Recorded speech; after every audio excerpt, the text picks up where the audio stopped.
Some mornings, the silence in my house feels heavier than anything I've ever carried. I wake up before the sun, sit quietly on the edge of my bed, and just listen. No footsteps, no voices, just the ticking of the clock and my own breathing reminding me that I'm still here. Life has slowed down, yet my heart remembers every beat of my past. My name is James, and I'm 68 years old. My children are busy with their lives, my wife is no longer with me, and most days the phone stays silent. But when I think about my life, I don't just see the emptiness. I see moments of joy, of love, of a fire that once burned so brightly, and I want to share that story, the story of the best part of my life. I was 24 when it began. I was in college, full of dreams and hope, unaware of the weight life could carry. Every evening, my parents would ask me about my day. They would sit with me, listen to every small detail, and I would feel safe in their presence. Those evenings were simple, yet they were my happiness. And then there was Clara. Her name still makes my heart skip. She was younger than me, a junior in college, but she had a presence that could make the world brighter. Her smile, it could light up the darkest corridors. I saw her often, but I never had the courage to speak. My heart would race, my hands would sweat, and I would think, not today, James, maybe tomorrow.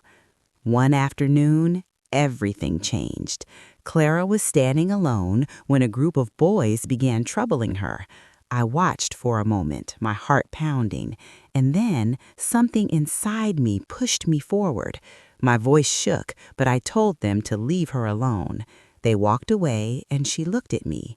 That look was different, vulnerable yet grateful, and in that instant, something unspoken passed between us. From that day, Clara and I started talking.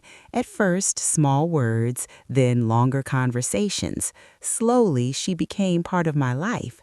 She called me her best friend, but inside me, she was so much more. I remember the first time she laughed at one of my silly jokes. That laugh stayed in my ears for days. And the first time she said, "Thank you, James," it felt like music. I never told her what I felt back then. I only carried it quietly in my heart. Clara, you are the best part of my life.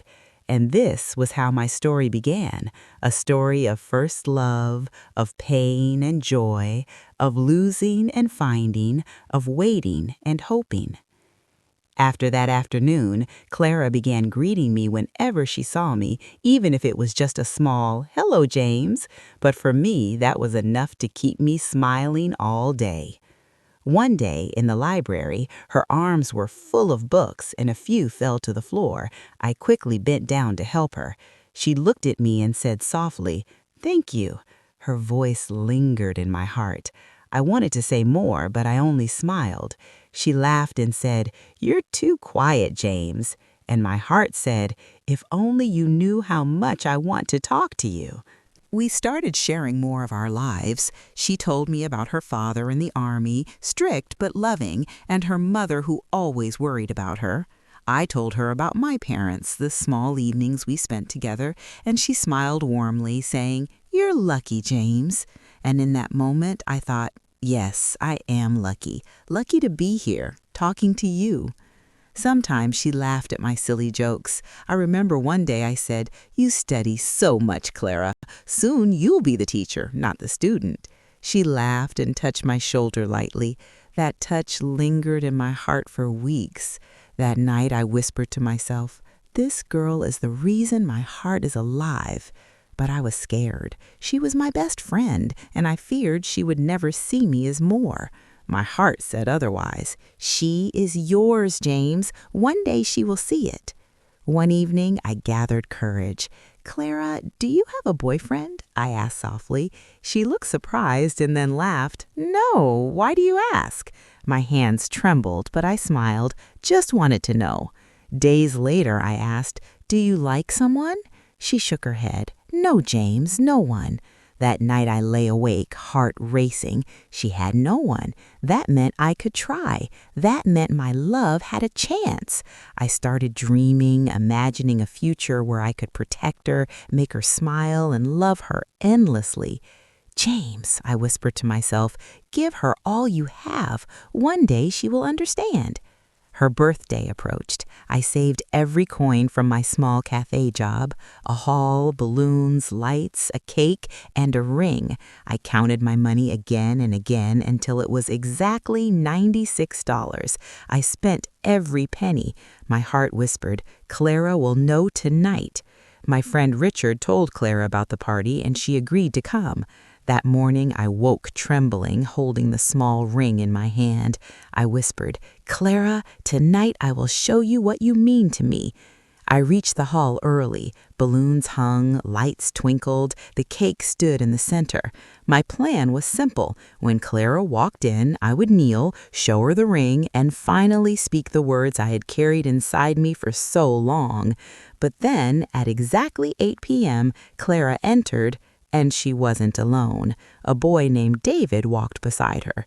My chest tightened, and then she said, This is David. He's my boyfriend. We've been together for 3 years. We're planning to marry. My heart broke into 1,000 pieces. 3 years. Every dream I had was gone in a heartbeat. I froze. I wanted to scream, to throw the ring, to cry, but I stayed silent. I turned and walked out into the night, tears blurring the city lights. A week later, fate gave her a cruel lesson. She saw David with another girl, laughing, arms around her. That evening, I found Clara on a park bench, her face wet with tears. I gave her my scarf and sat beside her. She looked at me, voice trembling. Why are you so kind to me, James? My throat closed. I wanted to tell her, because you are my life, but I only whispered, because you deserve better. She cried harder and leaned on my shoulder. I held her hand and said softly, Some people only know how to hurt, but not everyone is like that. One day you'll see. Slowly, her tears turned into smiles again. She laughed at my silly jokes, teased me, sat quietly beside me. One evening she asked, James, do you still love me? The world stopped for me. My eyes filled with water. I whispered, Yes, Clara, always. I always will. She cried into my shoulder. I was searching for love in the wrong place, and it was here all along. That hug was more than comfort. It was love, real and pure. We spent weeks together, walking hand in hand, laughing, sharing dreams. I worked extra hours to save money, bought her flowers, whispered, I will never let you feel alone. But life has its own plans. One evening, she told me her father was transferred. Her family would leave the country soon. My heart froze. We can write letters, I said. She shook her head, tears in her eyes. It will be too hard. I don't want to lose you. I held her hand. Even if the world separates us, my love will not move. My heart stays with you. She whispered back, and mine with you. The morning she left, I stood at the station, our eyes locked, her hand pressed against the train window, mine in the air, matching hers. And then she was gone. And yet here I am at 68, closing my eyes and smiling, because I loved deeply, and that love was the best part of my life. Some mornings when I sit alone and the house is quiet, I remember her smile, her laugh, the gentle warmth of her hand in mine. I remember the first time I told her my heart and the first time she let me into hers. Those memories are treasures I carry every day. Life takes people away, circumstances change, but love, real love, remains forever in the heart. And so I sit in silence, not lonely, but grateful. Grateful for the moments that shaped me, the heartbreaks that taught me, and the love that defined me.